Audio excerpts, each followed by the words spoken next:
বিসমিল্লাহির রহমানির রহিম। আসসালামু আলাইকুম ওয়া রাহমাতুল্লাহ। তোমরা আল্লাহর রজ্জুকে শক্তভাবে ধারণ করো এবং পরস্পর বিচ্ছিন্ন হইও না। আল কোরআনে আল্লাহ পাকের এই আদেশ আজ ইসলামী সমাজ ব্যবস্থায়, রাষ্ট্রীয় ব্যবস্থাপনায় এবং আন্তর্জাতিক অঙ্গনে চরমভাবে উপেক্ষিত ও অবহেলিত হচ্ছে। মুসলিম জাতির যে ঐক্যের কথা আল্লাহ পাক আল কোরআনে উল্লেখ করেছেন, আল্লাহ পাকের সেই হুকুম থেকে মুসলিম উম্মাহ আজ বহুদূরে ছিটকে পড়েছে।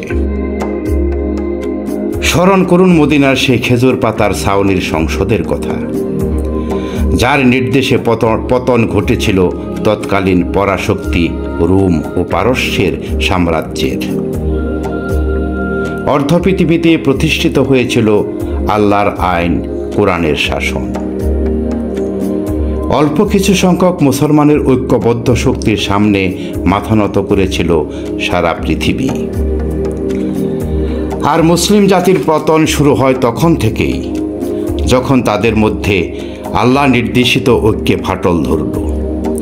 ব্যক্তি গোষ্ঠীর স্বার্থ, নেতৃত্বের লড়াই, আমিত্ব বরত্ব অহমিকা তাদেরকে আল্লাহর হুকুম ও নবী সাল্লাল্লাহু আলাইহি সাল্লামের আদর্শ থেকে বিচ্যুত করল।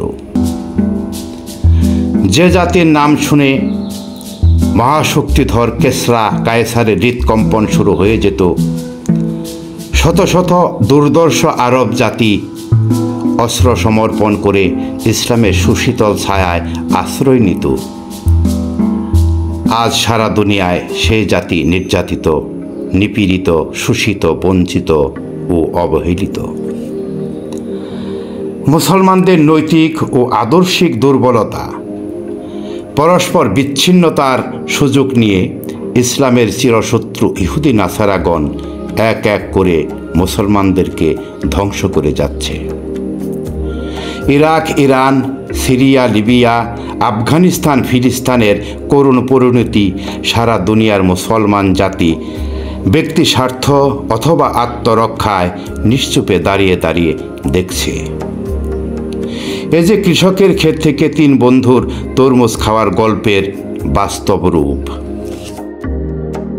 জেগে ওঠো হে ঘুমন্ত মুসলিম জাতি, তোমাদের হাতে পারমাণবিক শক্তি না থাকুক, তোমাদের আছে ইমানি শক্তি। দুনিয়াবি কোনো পরাশক্তি তোমাদের পাশে না থাকুক, তোমাদের সাথে আছেন সর্বশক্তিমান আল্লাহর শক্তি।